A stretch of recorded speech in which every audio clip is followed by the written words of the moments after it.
This mono-red deck is sculpted around the Goblin tribe, and is enhanced by Red's propensity for combat enhancement and direct damage. Through a versatile Goblin delivery system, which includes our General's Enter the Battlefield trigger, our opponents will be punished when our Goblins come into play, while they are in play, and also when they leave the battlefield. Through this dynamic, we will achieve victory after victory through either combat or direct damage.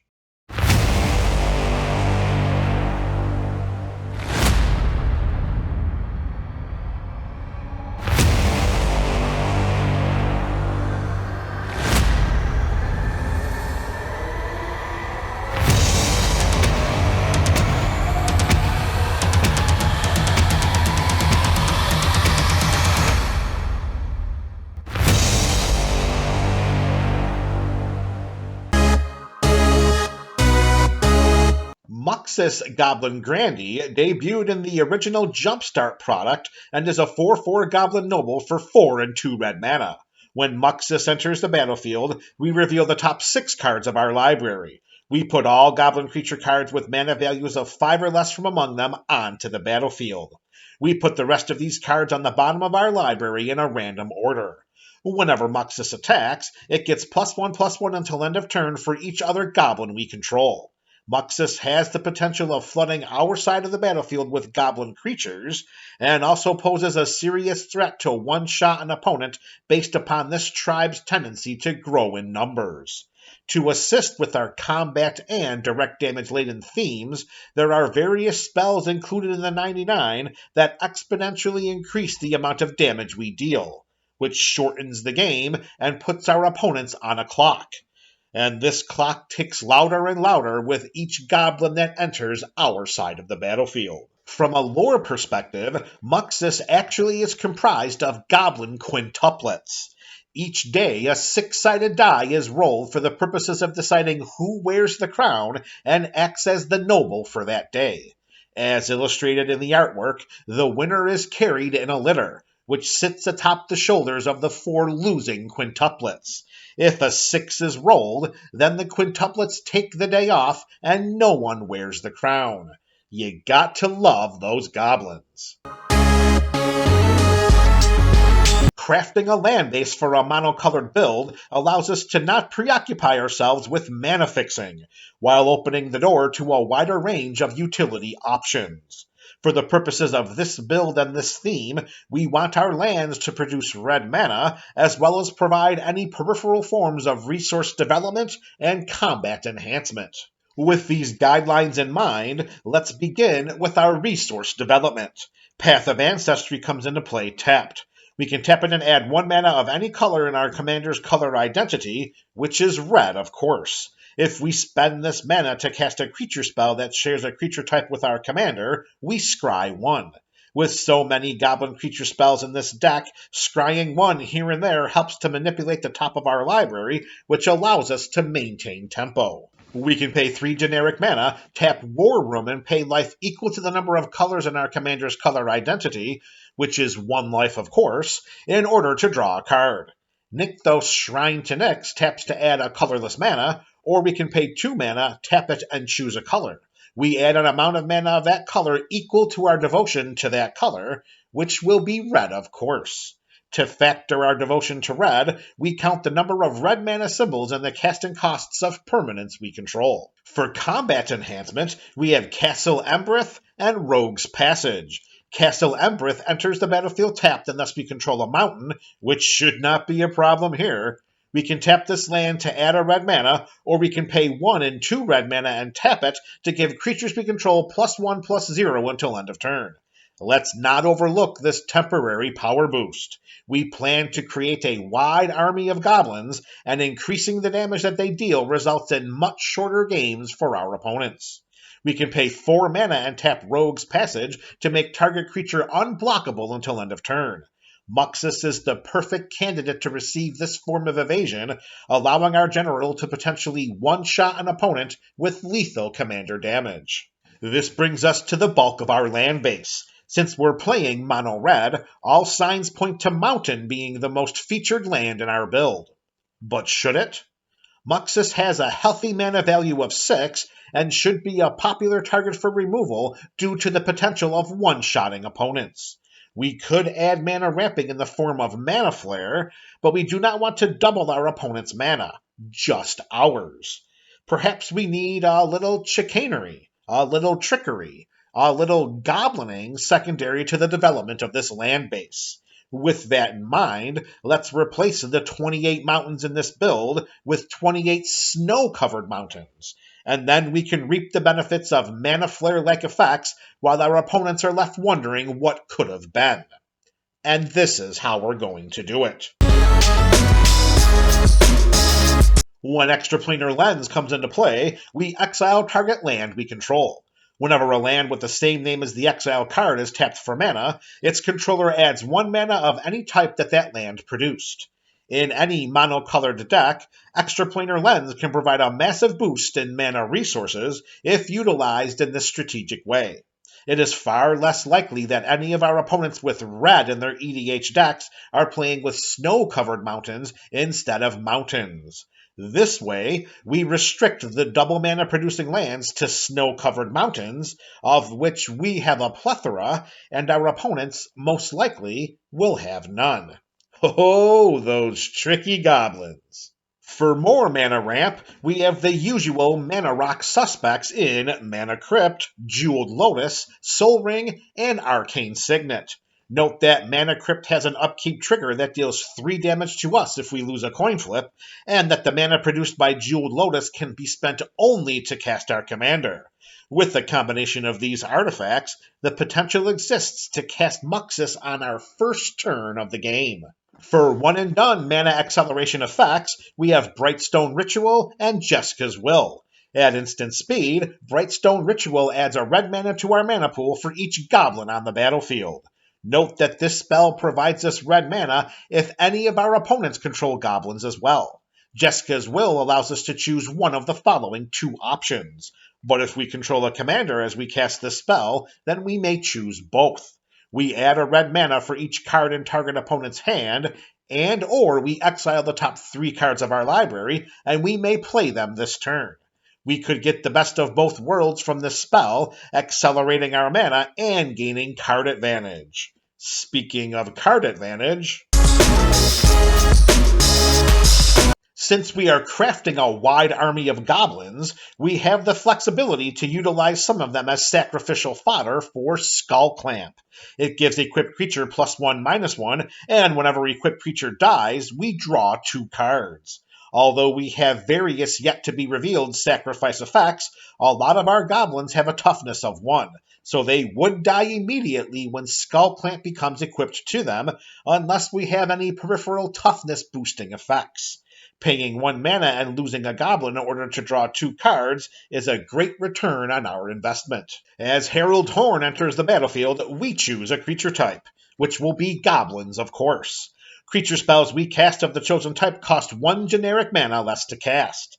This cost reduction is a pseudo-form of mana ramp and provides a tempo advantage for a tribe that does not need it.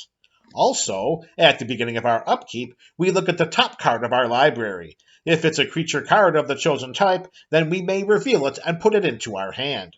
We should be able to put a lot of goblin creature cards into our hand, much to the chagrin of our opponents. Speaking of cost reduction, Hazoret's Monument reduces the cost of our red creature spells we cast by 1 generic mana, and whenever we cast a creature spell, we may discard a card. If we do, then we draw a card. This rummage effect helps us to rid our hand of unnecessary cards while hopefully drawing more helpful cards to replace them. As Icon of Ancestry and Vanquisher's Banner enter the battlefield, we choose a creature type. These artifacts give creatures we control of the chosen type +1/+1. We can pay 3 mana and tap the icon to look at the top 3 cards of our library. We may reveal a creature card of the chosen type from among them and put it into our hand. We put the rest of these cards on the bottom of our library in a random order. Whenever we cast a creature spell of the chosen type, the banner draws us a card.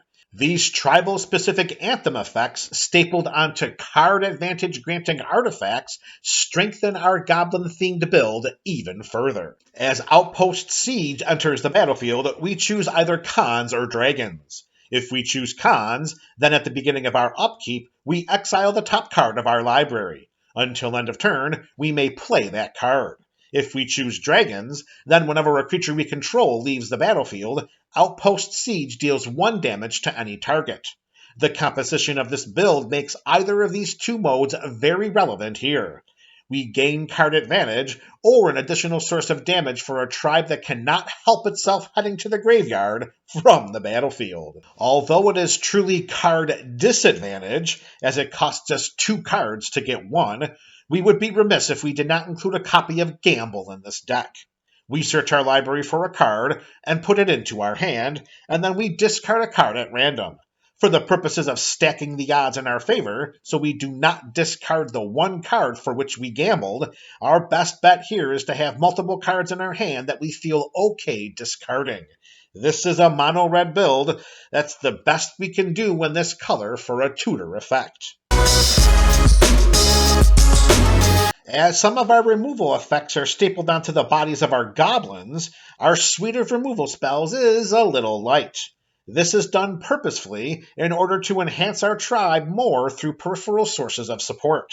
In order to remove permanents from the battlefield, we turn to Wild Magic Surge, Chaos Warp, and Scour from Existence. Wild Magic Surge destroys target permanent an opponent controls. Its controller reveals cards from the top of their library until they reveal a permanent card that shares a card type with that permanent. They put that card onto the battlefield and the rest on the bottom of their library in a random order. Chaos Warp has the owner of target permanent shuffle it into their library and then reveals the top card of their library. If it's a permanent card, they put it onto the battlefield. Scour from Existence does not jump through any hoops for its removal. It simply exiles target permanent. Our mass removal options are Mizzium Mortars and Blasphemous Act. If we pay the overload cost for Mizzium Mortars, then it deals 4 damage to each creature we do not control. Blasphemous Act has a mana value of 8 and 1 red mana, but this spell costs 1 generic mana less for each creature on the battlefield. It is reasonable to believe that we can cast this spell for just 1 red mana, and when we do, it deals 13 damage to each creature. Before we begin introducing our Gob Squad, let's take a moment to showcase a suite of spells that create Goblin creature tokens. Both Dragon Fodder and Krenko's Command creates 2 1/1 red goblins, while Hordling Outburst creates 3. Note that there is a 1 goblin creature token return for each 1 mana spent secondary to these sorcery spells. This is intentional, as we want to maximize the return on our mana investments. Goblin Rally comes close to mimicking this trend. For 3 and 2 red mana, we create 4 goblins. This return is strong enough to warrant its inclusion in the 99. As Molten Echoes comes into play, we choose a creature type, which, of course, will be goblins. Whenever a non-token creature of the chosen type enters the battlefield under our control, we create a token that's a copy of that creature. It gains haste, and it is exiled at the beginning of the next end step. Note that if Muxus comes into play, it will trigger Molten Echoes, and it will create a token copy of our general. Then, due to the legend rule, one must die immediately. If we choose the token copy to die, it dies, but its enter the battlefield trigger still resolves, and we will hopefully put a bunch of goblins into play from the top of our library. For a one-and-done, potentially game-ending spell, Kindred Charge has us choose a creature type, which, of course, will be goblins. For each creature we control, we create a token that's a copy of that creature. These tokens gain haste, and they are exiled at the beginning of the next end step. Note that this sorcery does not limit its token copy producing ability to only non-token creatures. Our goblin creature tokens double up as well. Also note that the same legend rule synergy with Muxus applies here. Kindred Charge has the potential to create a massive army of game-winning goblins. With hundreds of mono-red goblins from which to choose, who do we select? Well, we broke down our goblin selection process into 4 categories. Goblins that make other goblins, goblins that enhance other goblins, goblins with direct damage outlets, And lastly, goblins that provide utility benefits or resources.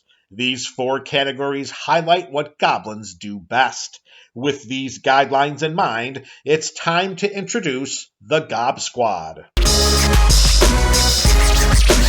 These goblins create red goblin creature tokens, which help to inundate our side of the battlefield with our kind of creature.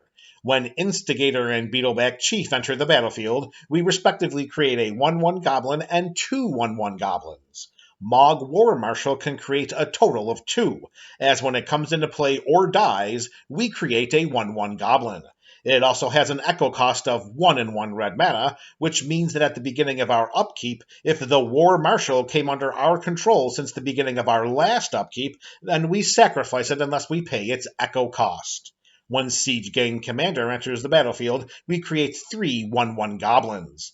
We also can pay 1 and 1 red mana and sacrifice a goblin to have Siege Gang Commander deal 2 damage to any target. Legion Warboss has the Mentor mechanic, which means that whenever this creature attacks, we put a +1/+1 counter on target attacking creature with lesser power.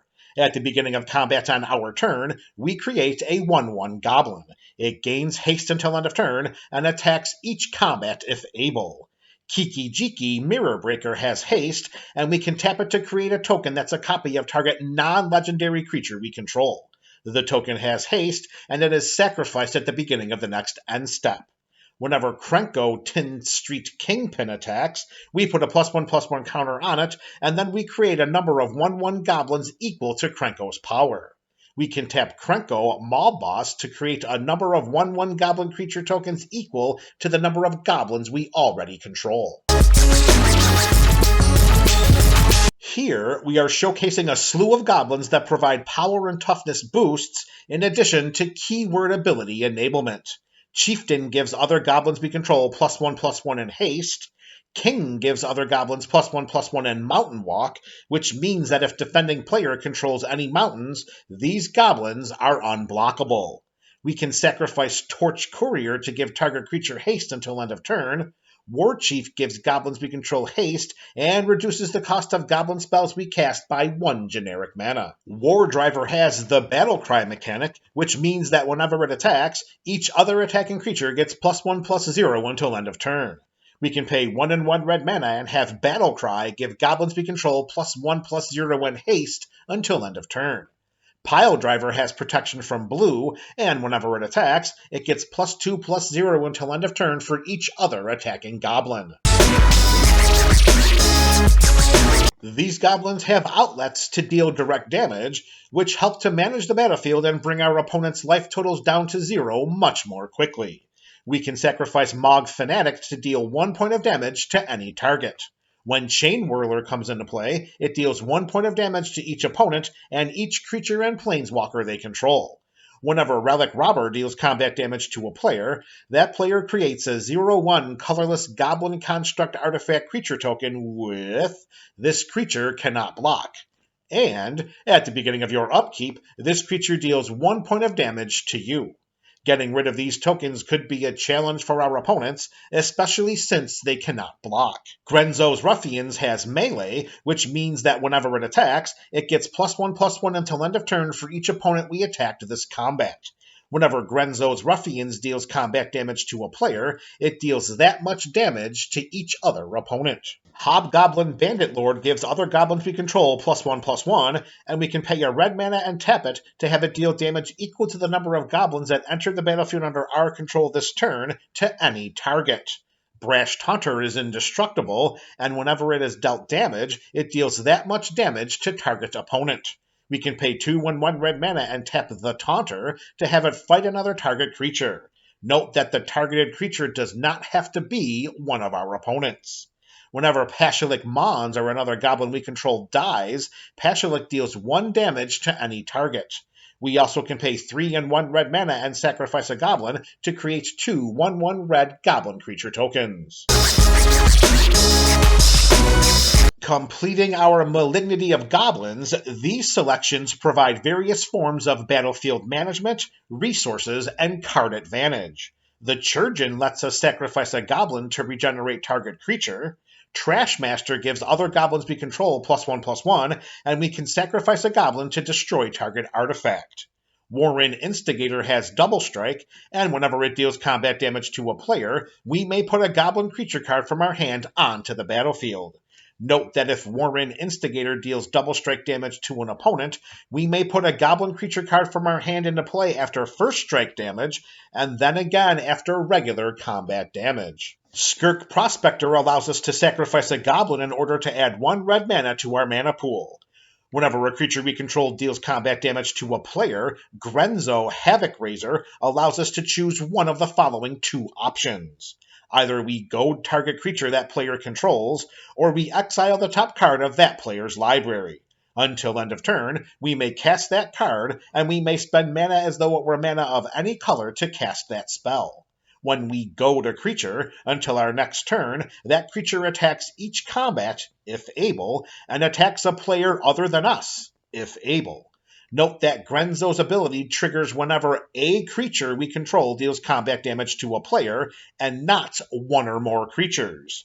If 4 of our creatures deal combat damage to an opponent, then Grenzo triggers 4 times. Ringleader has haste, and when it enters the battlefield, we reveal the top 4 cards of our library. We put all goblin cards revealed this way into our hand, and the rest on the bottom of our library in any order. We can tap Rummaging and discard a card to draw a card. At the beginning of our upkeep, we may return Squee Goblin Nabob from our graveyard to our hand, and we may cast Squee the Immortal from our graveyard or from exile. When Matron comes into play, we may search our library for a goblin card, reveal that card, and put it into our hand. When Recruiter enters the battlefield, we search our library for any number of goblin cards, shuffle, and put those cards on top in any order. Conspicuous Snoop has us play with the top card of our library revealed. We may cast goblin spells from the top of our library, and as long as the top card of our library is a goblin card, Conspicuous Snoop has all activated abilities of that card. Now let's showcase some win conditions in this build. Whenever a creature enters the battlefield under our control, Impact Tremors and Perforos God of the Forge respectively deal 1 and 2 points of damage to each opponent. Perforos is an indestructible enchantment creature that is only a creature if our devotion to red is at least 5.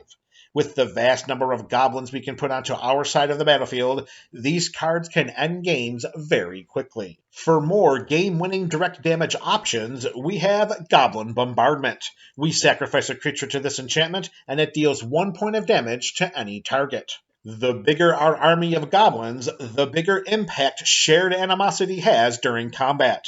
Whenever a creature we control attacks, it gets +1/+0 until end of turn for each other attacking creature that shares a creature type with it. Speeding up our game-winning desires are Torbrand, Thane of Redfell, and Fiery Emancipation. If a red source we control would deal damage to an opponent or a permanent an opponent controls, Torbrand has it deal that much damage +2 instead.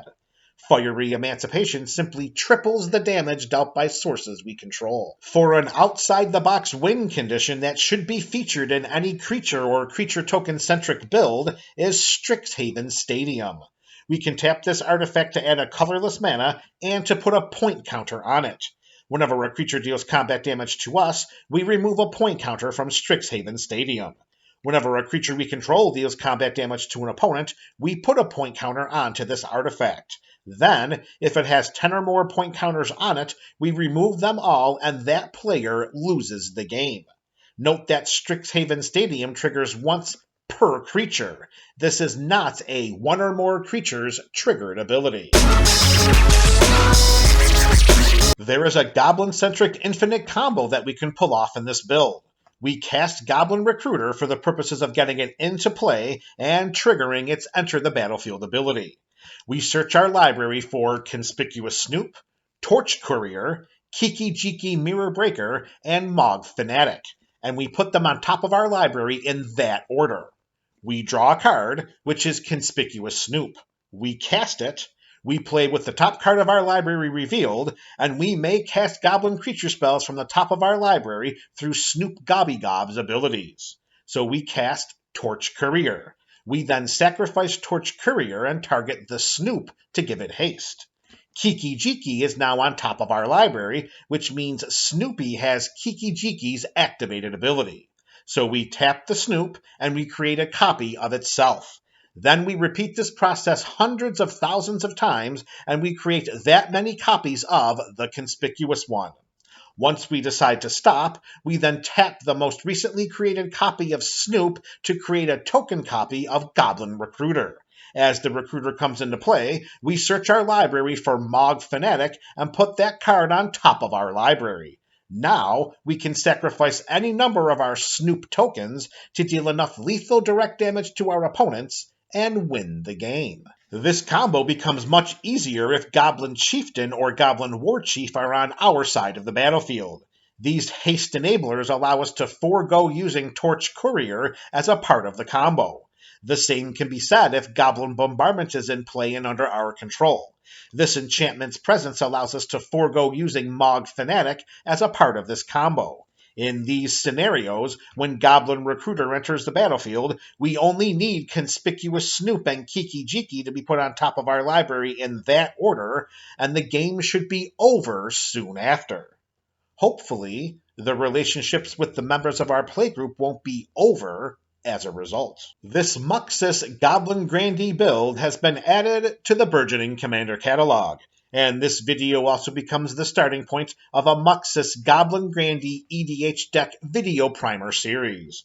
These playlist series can be accessed in the description below, on our YouTube page, or at the end of this video. The Burgeoning Commander Catalog is my personal collection of EDH decks. An EDH deck video primer series showcases the continued evolution of a deck through future appearances on the Up and Up series, during which we update and upgrade decks featured on this channel. The full card list for this build can be found in the description, and be sure to share your thoughts about this Muxus Goblin Grandee deck in the comment section below. This is MTG Burgeoning, your channel for all things Magic.